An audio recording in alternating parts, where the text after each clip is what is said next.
Hi, I'm Chris Maragakis of Simply Be Retreats and Therapies.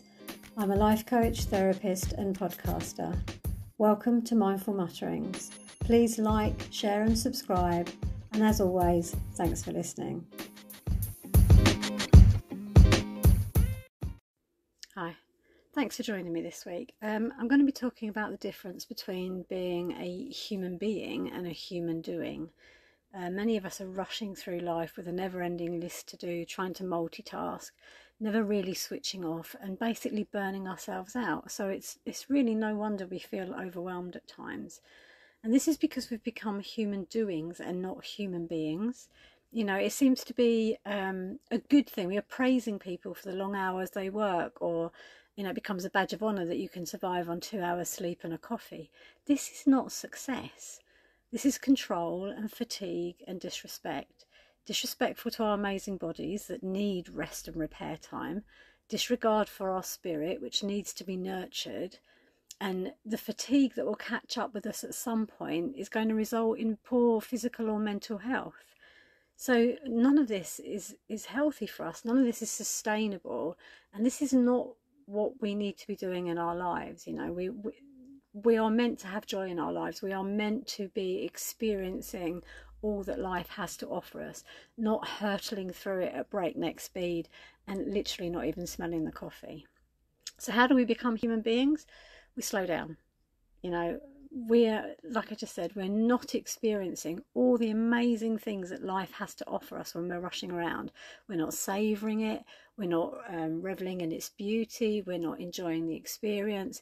We are literally existing and just have our eyes fixed on an end point, which we might never ever get there, you know. And the thing is, tomorrow is not guaranteed for any of us. So it's about appreciating what we have today. It's good to plan for the future. It's good to have an idea of what we want from life, but we have to savour what's right in front of us right now.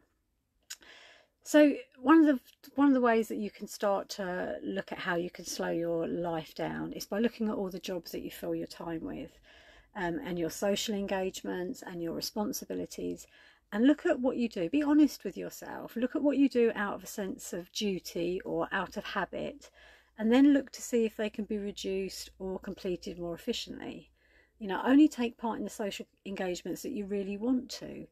Quite often we feel like we're pressured into going somewhere or to doing something, but you are allowed to say no. You know, it is absolutely okay to say, actually, do you know what, thank you very much for the invitation. You know, I love spending time with you, but actually I just can't come, or I don't want to come, or I just need some time for me. You know, and if these people are genuinely interested in your well-being, they'll accept that. And if it's because it's a work engagement or a social engagement, and sometimes we do have to go to things that we don't want to, then either it's about limiting the time that we spend there, or it's about agreeing to some and not others. You know, it's about finding balance. So it's about, we need to make time to just sit and be and relax and enjoy life.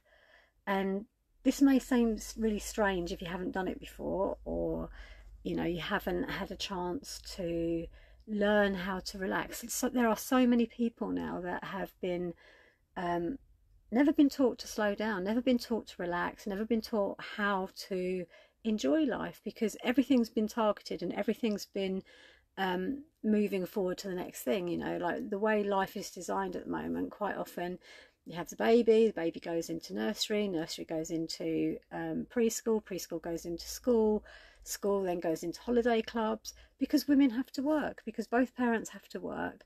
But what that actually means is that we never have an opportunity to not clock watch, to not be observed and marked and targeted, and, you know, have goals to work towards. Years and years ago, when you went to preschool, it was called play school, and that's exactly what we did. We played all the time. But now, because of EYFS and everything else, we have to show that children are reaching milestones. And this idea of always having to be reaching a goal is exhausting and not entirely sustainable. So the thing that stops most people is when they first get an opportunity to relax, they don't know how to do it. They don't know what to do. They feel restless. It's not comfortable, because quite often they're so busy they never spent time in their own head. And not everything that goes on in our own head is pleasant. And the reason for that is that the brain is just a supercomputer. Okay, and it's trying to keep you in the familiarity of your routines. And your routine up to now has been to just keep going, to work your way through each day, rush, rush, rush, rush, rush. And so when you stop, it kind of freaks out and goes, "Oh, I don't like this. I don't like. I've not seen this before. I don't know what to do. This is uncomfortable." And so you start to feel restless. You start to feel bored. So you have to train your brain, because it's only doing what it thinks is safest for you, and what it's giving you is what it's worked out based on the experiences you've had so far. It doesn't know whether it's good or bad for you, and at this point, this is a new experience for it. And so you have to train it. You have to train your brain to relax. So this is not easy, and it takes time, because you have to learn to slow down and to not have the screen in front of you and to not have your brain stimulated all the time.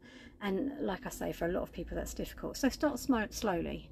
Maybe just try sitting and relaxing, and that's relaxing, not sleeping. And that doesn't mean sitting in front of the TV. It means just sitting. Just sit on your own, and maybe begin scanning your body for areas of tension.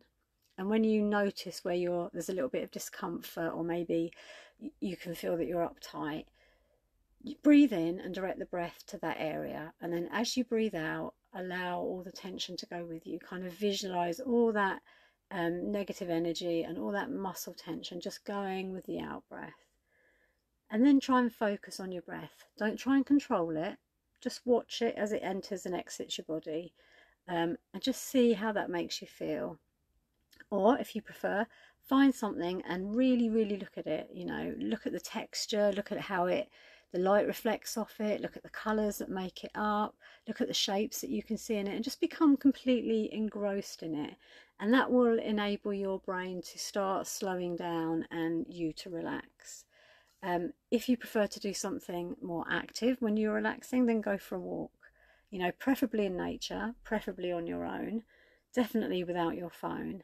And then just become aware of what you're noticing around you. Pay attention to the sights and the smells and the sounds that are all around you. And just become present to the event or to the activity that you're actually doing. Maybe you like to do yoga or Pilates or Tai Chi. And as you're doing that, the idea of these disciplines is to get you to bring your attention to the present moment. So it's while you're focusing on your body and you're focusing on where you can feel the energy and where your muscles are and whether you should push yourself a little bit, this all helps to discipline the brain and get the body prepared to essentially sit for a long time, because they were designed to help you meditate. Maybe you could listen to some relaxing music, or maybe read a book, or maybe even listen to an ebook, an audio book. But have something relaxing, have something that enables you to switch off, that is not producing more adrenaline. Maybe try journaling and let all of that busyness that's in your head flow out onto the paper, and just give yourself some space to think. Stop multitasking. Stop trying to do 5 things at once. Scientists have proven now that this is not a healthy thing for us to do, and that we don't do it very well. We actually work better if we're doing one thing at a time and seeing it through, because the brain has to literally reprogram itself every time it jumps from task to task, and that it finds exhausting. So also look at how you can plan your day. Maybe definitely look at some of the jobs that you can cut out. Maybe you don't have to do them so often. Maybe you could look at swapping an hour's TV or screen time for going for a walk or having a hot bath, or just any activity that helps you to slow down. Because whatever you're doing, give it your full attention and become fully present. And then you're taking part in your life rather than rushing through it. Every day is a gift. That's why it's called the present. And we need to appreciate this, because what this actually does for us is helps us to be grateful, which raises our energy and our vibration, which keeps us well. Being grateful enables us to be positive, which then helps us to problem solve life's issues quicker and more effectively. And because we're giving our bodies time to rest and repair, obviously they're functioning so much better. So we're less likely to become stressed. We're less likely to develop anxiety or depression. We're less likely to develop physical illness. And this means that we can have a longer and more active life going forward. So really, the only person that's going to benefit from you slowing down is you. And not only that, once you start to slow down and once you start to see all the amazing things that you were previously missing, your attitude towards life and the world in general changes, and you become more appreciative of what you have, and you become more focused on looking for excuse me, ways in which you can add to the beauty that's around you. You want to contribute to all the amazing things in life, and this changes a negative mindset to a positive mindset, and that again is very healthy and very good for us. So I hope this has made sense.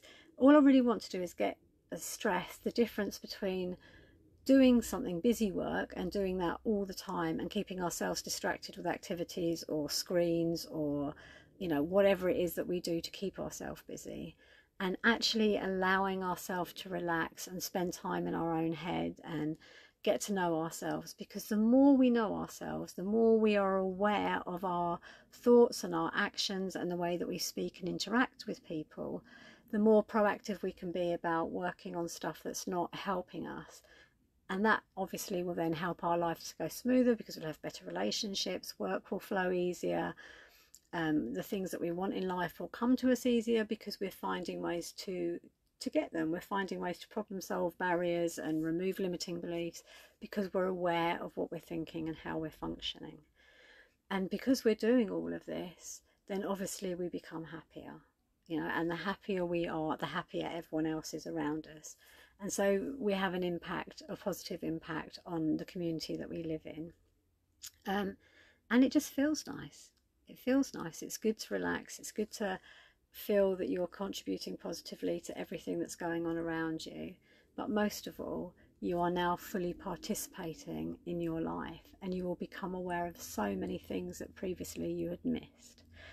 So I hope that has made life a little bit more interesting. I hope you're willing to give that a go and find ways that you can bring a little bit of time for you into each and every day, so that you can just simply be.